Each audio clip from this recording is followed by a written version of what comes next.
La méditation ne consiste pas à faire le vide dans sa tête, mais à être libre dans sa tête, ou libre de la tête. Il est vrai que cela passe par le vide. Le vide, c'est l'absence de pensée.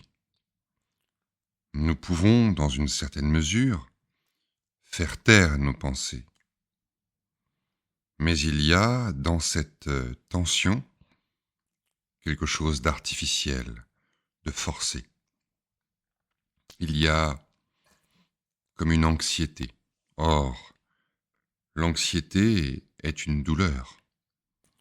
Du coup, la méditation devient pour nous une pratique que nous fuyons, car naturellement nous fuyons la douleur et cherchons le bien-être. Mais il y a un point que nous omettons. Chaque pensée disparaît, naturellement, les pires comme les meilleures. De même pour les émotions, les sensations et les images. Au lieu de supprimer délibérément chaque pensée, contemplons sa disparition, comme le son d'un avion qui passe dans le ciel.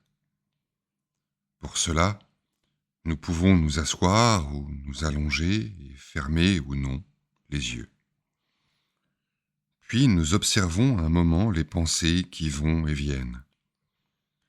Elles apparaissent à profusion, peut-être plus qu'avant, car il est vrai que nous n'y portons aucune attention d'ordinaire. Nous réalisons soudain le vacarme intérieur. Puis, nous écoutons une pensée. Nous l'observons avec ouverture et bienveillance. Non en nous intéressant à son contenu ou à sa signification, mais comme nous écouterions un son neutre, une cloche par exemple. Nous l'écoutons s'amenuiser dans le silence.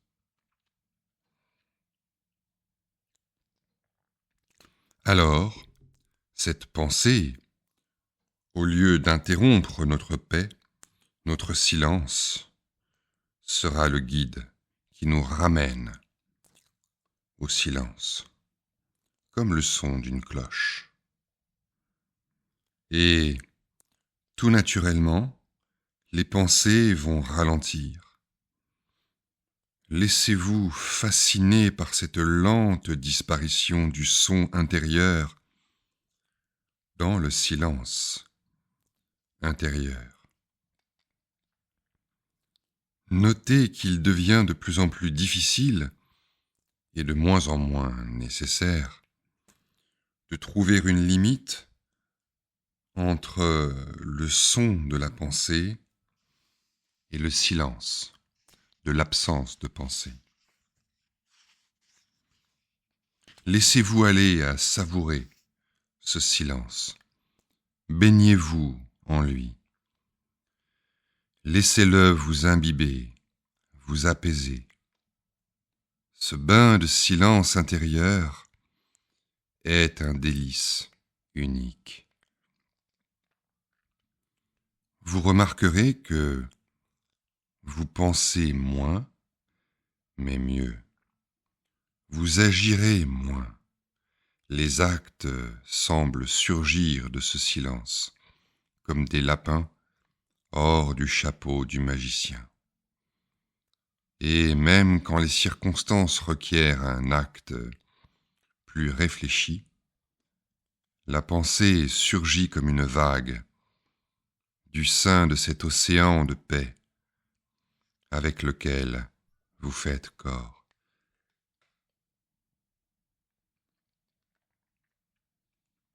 Mais que faire si, au lieu de lentes pensées qui s'estompent lentement, l'on est submergé par un torrent de pensées ininterrompues?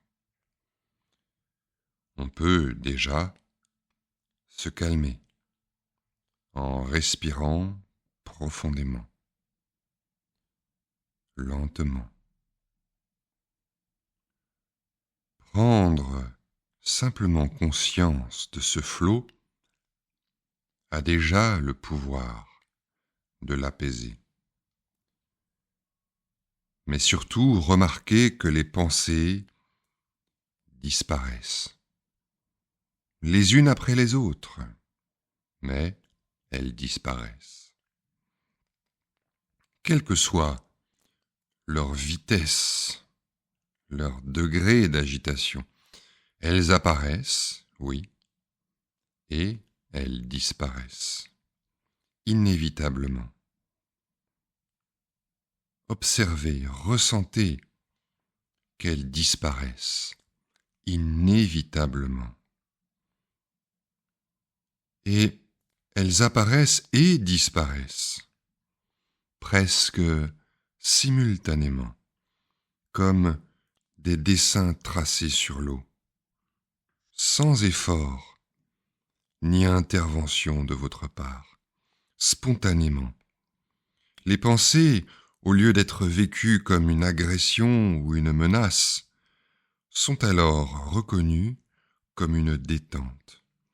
Le surgissement d'une pensée est souvent vécu comme une contraction, un choc émotionnel plus ou moins fort, une injonction de porter attention, et donc un stress, une pression, une fatigue.